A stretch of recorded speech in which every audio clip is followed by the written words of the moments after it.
नारायण जय नारायण नारायण जय नारायण जय जय नारायण नारायण जय जय नारायण नारायण श्री नारायण जय नारायण नारायण जय नारायण श्री नारायण जय नारायण नारायण जय नारायण श्री नारायण नारायण जय नारायण जय नारायण जय जय नारायण नारायण जय जय नारायण नारायण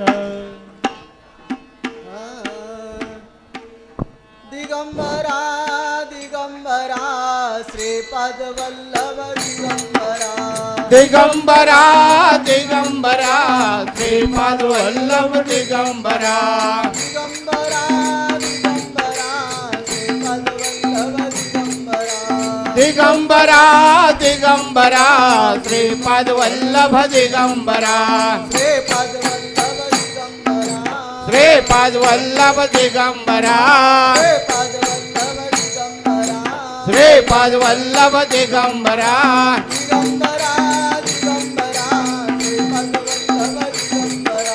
दिगंबरा दिगंबरा दिगंबरा श्रीपाद वल्लभ दिगंबरा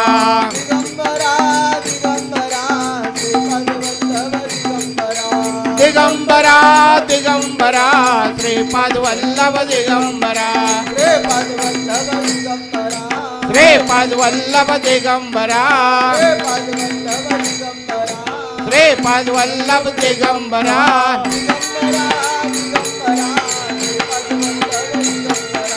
दिगंबरा दिगंबरा श्रीपाद वल्लभ दिगंबरा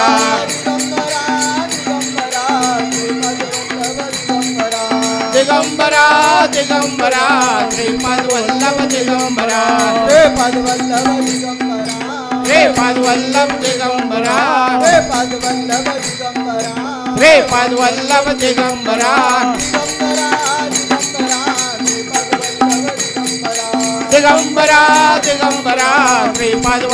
दिगंबरा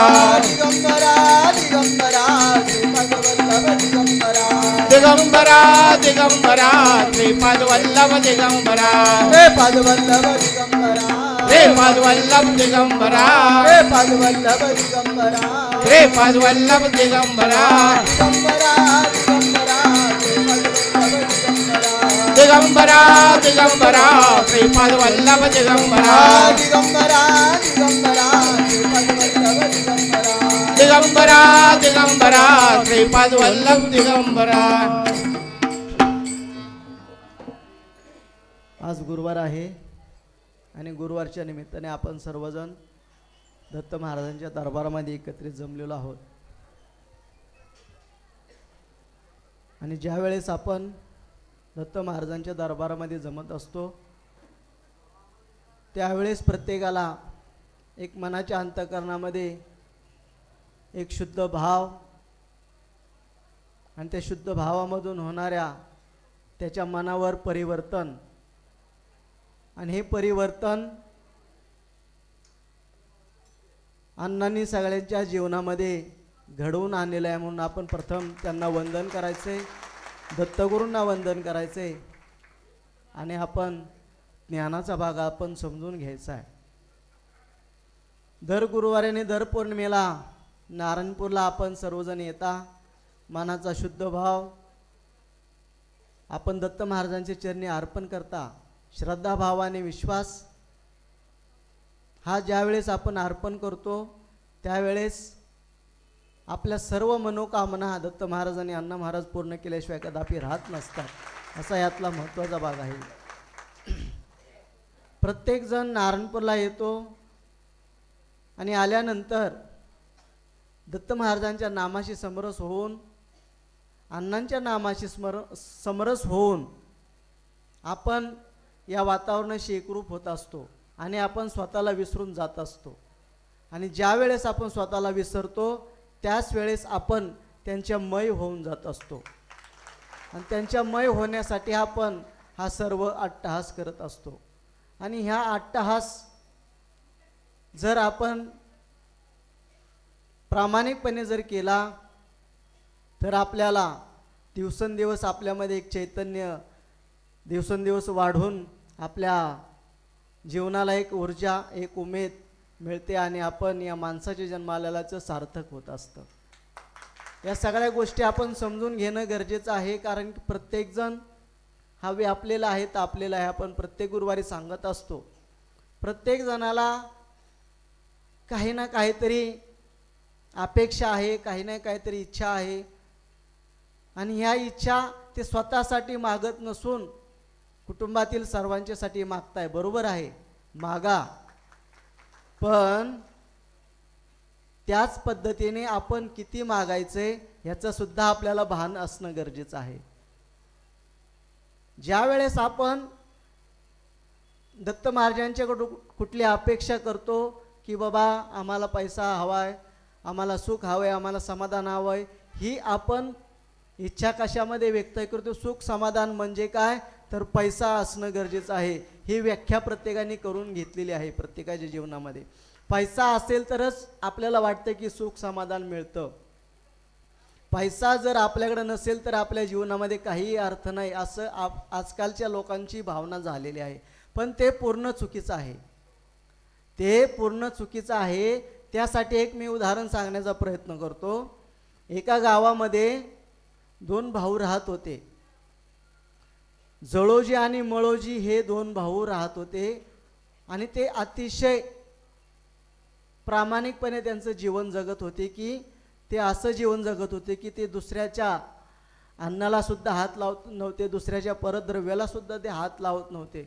अशा पद्धतीने ते जीवन त्यांचं जे जगत होते. आणि त्या जगत असताना त्यांच्या गावामध्ये एक राजा होता आणि त्या राजाने सर्व गावातील व्यक्तींना, गरजू व्यक्ती असतील, भुकेलेले असतील त्यांना अन्न दिलं, गरजू लोक असतील त्यांना द्रव्य दिलं, पैसा दिला. आणि सगळ्यांना दिल्यानंतर पुन्हा त्या राजाने दवंडी पिटले की जे कोणी राहिले असतील तर त्यांना प्रत्येकाला देण्यात यावं, जे जे ज्याला लागतंय ते ते प्रत्येकाला द्यावं, असं राजाने पुन्हा दवंडी पिटली. सगळेजण आनंदी समाधानी झाले की जेवायला मिळालं, द्रव्य मिळाले, पैसे मिळाले, सगळं मिळून लोक आनंदी होते, समाधानी होते. पण या दोघांनी ते द्रव्य घेण्यास नकार दिला. त्या दोघांनी ते द्रव्य घेण्यास नकार दिला आणि ही बातमी राजापर्यंत गेली. राजापर्यंत गेल्यानंतर राजाला सुद्धा आश्चर्य वाटलं की बाबा या गावामध्ये सर्वजणांनी घेतले पण या दोघांनीच का घेतलं नाही. म्हणून प्रधानांना आणि सैन्यांना सांगितलं की त्यांना बोलवून आणा. आणि ही टीप त्यांच्यापर्यंत पोचल्यानंतर ते निघून गेले घरातून, थोड्या वेळासाठी बाजूला निघून गेले. बाजूला निघून गेल्यानंतर त्यांनी सांगितलं की ते घरी नाहीत. म्हणून स्वतः राजा एका ताटामध्ये सुवर्ण मुद्रा घेऊन ते स्वतः त्यांच्या घरी जातात. परंतु ते दोघंही भाऊ घरी नसतात. दोघंही भाऊ घरी नसतात. म्हणून राजा काय करतो, त्यांची परीक्षा घेण्यासाठी ते द्रव्य, ते मोहरा त्या ताटामध्ये तसंच ठेवतो आणि एका बाजूला लपून थांबतो की बाबा आल्यानंतर हे काय करतायत, आपण यांची परीक्षा घेण्यासाठी ते त्या ठिकाणी बाजूला थांबतात. आणि संध्याकाळ झाल्यानंतर ते नेमके दोघं भाऊ घरी आले. घरी आल्यानंतर ते त्यांनी पाहिलं आणि त्या दोघांनी एकमेकांना बोलले की ही घाण कुणी आणून ठेवली, ही घाण आपल्या दारामध्ये कुणी आणून ठेवली. म्हणून त्यांनी काय केलं, लहान मुलांची विष्ठा जशी आई त्यांची जशी काढते त्याच पद्धतीने त्यांनी खापर घेतलं आणि त्या खापरावर त्यांनी त्या सगळ्या मुद्रा गोळा केल्या आणि बाहेर फेकून दिल्या. बाहेर फेकून दिल्यानंतर ते सर्व राजाने हकीकत पाहिली. राजाने हकीकत पाहिल्यानंतर राजाला त्या दोघांचं खूप अभिमान वाटला, खूप दोघांचं कौतुक वाटलं. या सगळ्या राजाला सगळी हकीकत समजून सांगितल्यानंतर त्या दोघांना राजाने सगळ्या गोष्टी समजून सांगितल्यानंतर राजा त्यांच्या दरबारामध्ये निघून गेला आणि ह्यांनी ज्या ठिकाणी ते द्रव्य ठेवलं होतं ती जागा स्वच्छ केली, सडा सारवण करून ती जागा स्वच्छ पवित्र करून घेतली. म्हणजे ते द्रव्याला काय समजत होते, विष्ठा समजत होते. अशी भावना त्या काळामध्ये त्या दोघांची होती. पण आजकाल जळोजी आणि माळोजी कोण आहेत का? आजच्या या युगामध्ये जळोजी आणि माळोजी असे कोण आहेत का जे द्रव्याला विष्ठा समजतील आणि ते टाकून देतील, ते विष्ठा गोळा करून धुवून घेतील आजच्या काळातले लोक आणि ते ठेवतील? हा फरक आहे. काय फरक आहे? हा फरक कशामध्ये आहे तर त्यांच्या विचारामध्ये, त्यांच्या आचारामध्ये हा फरक. आणि त्यांची दत्त महाराजांची महिमा हा जो आगाध आहे, त्याच पद्धतीने मला त्या उदाहरणातून एकच सांगायचं आहे. काय सांगायचं आहे? की जे द्रव्य आहे ते वाईट नाही. काय? जे द्रव्य आहे ते वाईट नाही, त्याला आपण नाही म्हणत नाही, परंतु ते कशा पद्धतीने आपल्याकडे येतंय याला सुद्धा महत्त्व आहे. जर योग्य कष्टाचा असेल, प्रामाणिकपणाचा असेल तर अवश्य घ्या. पण जे दुसऱ्याने दिले, दुसऱ्याला लुबाडून आणले, अत्याचार करून आणले तर ते विष्ठे समान आहे. आणि ते जर आपण आपल्या प्रपंचामध्ये वापरलं तर प्रत्येकाचं नुकसान होणार आहे. म्हणून आपण ह्या गोष्टी समजून घेणं गरजेचं आहे की आपण आपलं जीवन जगत असताना प्रामाणिकपणा आपल्या असला गरजेचं आहे.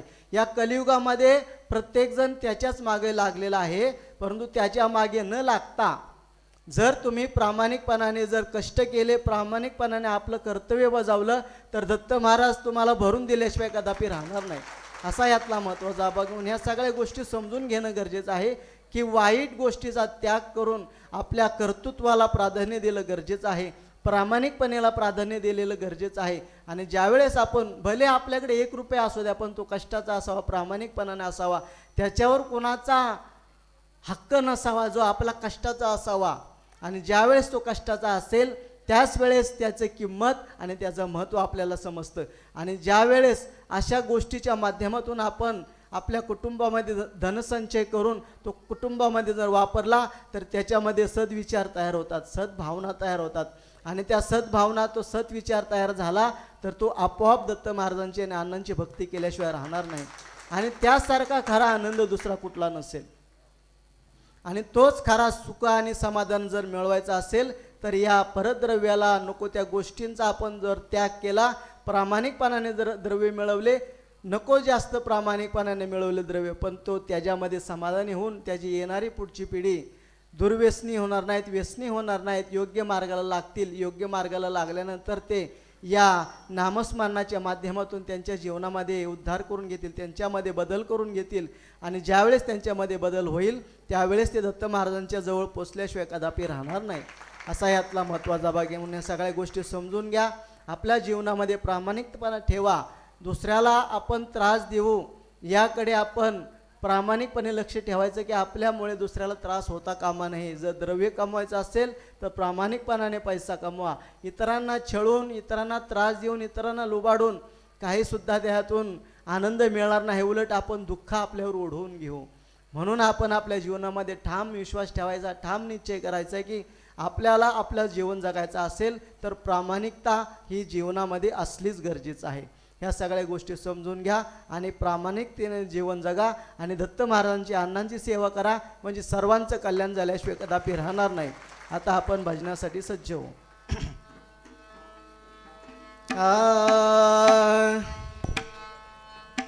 जय जय गुरुदेव दत्तात्रेय अनुसय सुता. जय जय गुरुदेव दत्तात्रेय अनुसय सुता.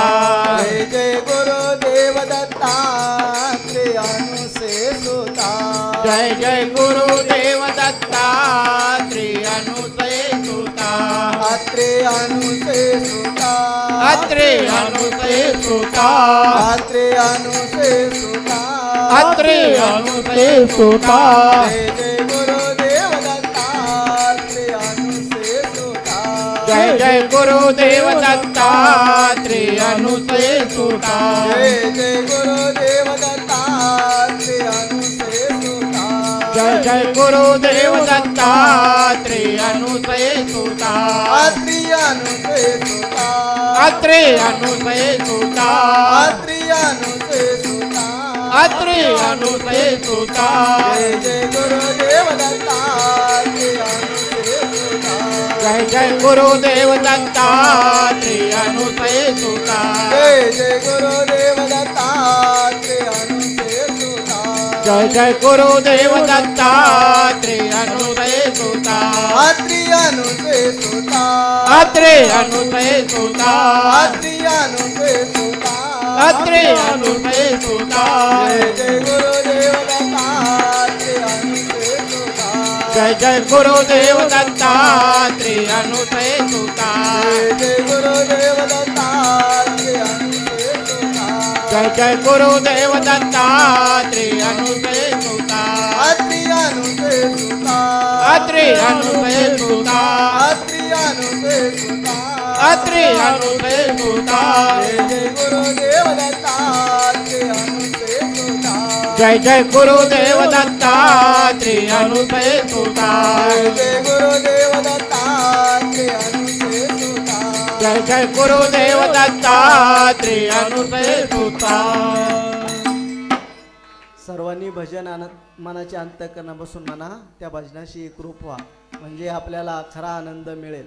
म्हणून या सगळ्या गोष्टी समजून घ्या आणि मनाच्या अंतःकरणापासून भजन एकदा म्हणायचंय.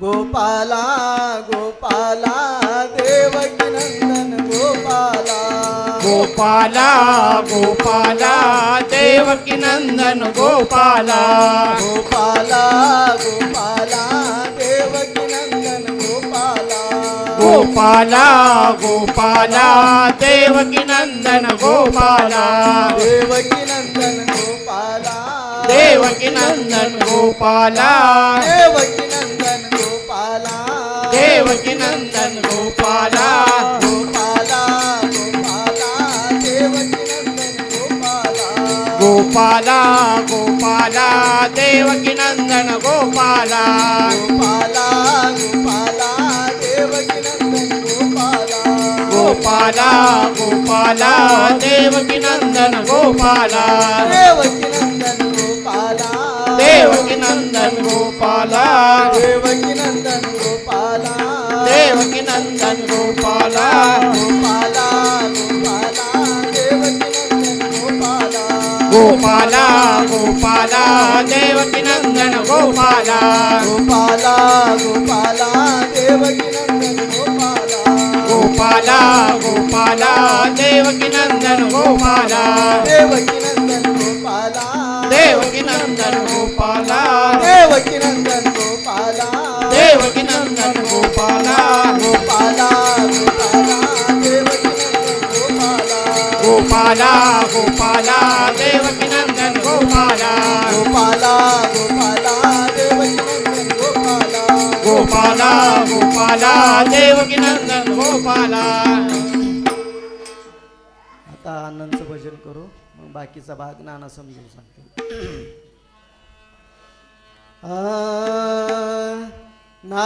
नारायण नारायण श्री गुरु नारायण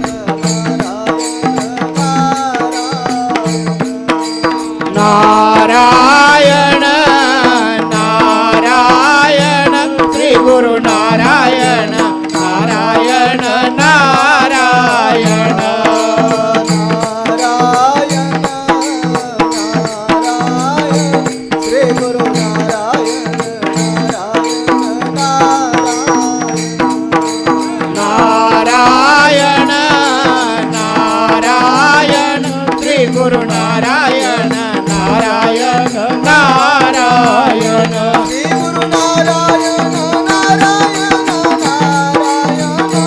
श्री गुरु नारायण नारायण नारायण श्री गुरु नारायण नारायण नारायण श्री गुरु नारायण नारायण नारायण अण्णा नारायण नारायण नारायण अण्णा नारायण नारायण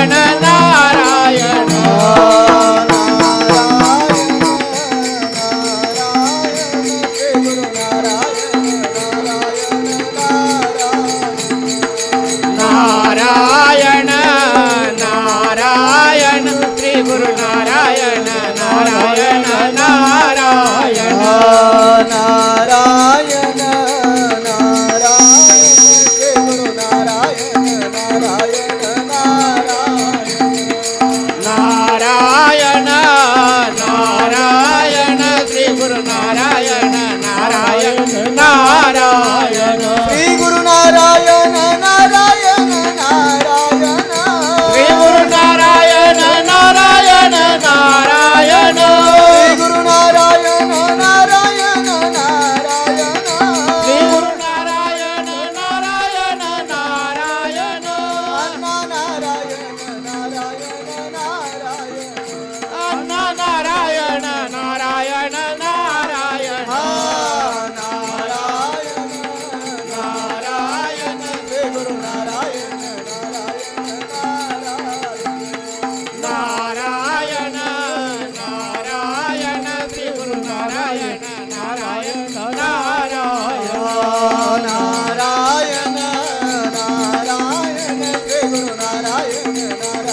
नारायण नारायण नारायण श्रीमन्नारायण नारायण नारायण नारायण नारायण श्री गुरुनारायण नारायण नारायण नारायण श्री गुरु नारायण नारायण नारायण नारायण नारायण श्री गुरुनारायण नारायण श्री गुरु नारायण नारायण नारायण श्री गुरुनारायण नारायण नारायण श्री गुरु नारायण नारायण नारायण श्री गुरुनारायण नारायण नारायण श्री गुरु नारायण नारायण नारायण विश्व चैतन्य अण्णा महाराज की टेंबे स्वामी महाराज की सर्वांना एकदा हात वर करायचा आहे. सर्वांना आपण दत्त महाराजांच्या अण्णांचं दर्शन घेऊ. गुरुदेव दत्त गुरुदेव दत्त गुरुदेव दत्त गुरुदेव दत्त गुरुदेव दत्त गुरुदेव दत्त विश्व चैतन्य सद्गुरु नारायण महाराज की जय. अच्छा सर्वांना दत्त महाराजांच्या वतीने अण्णांच्या वतीने मनपूर्वक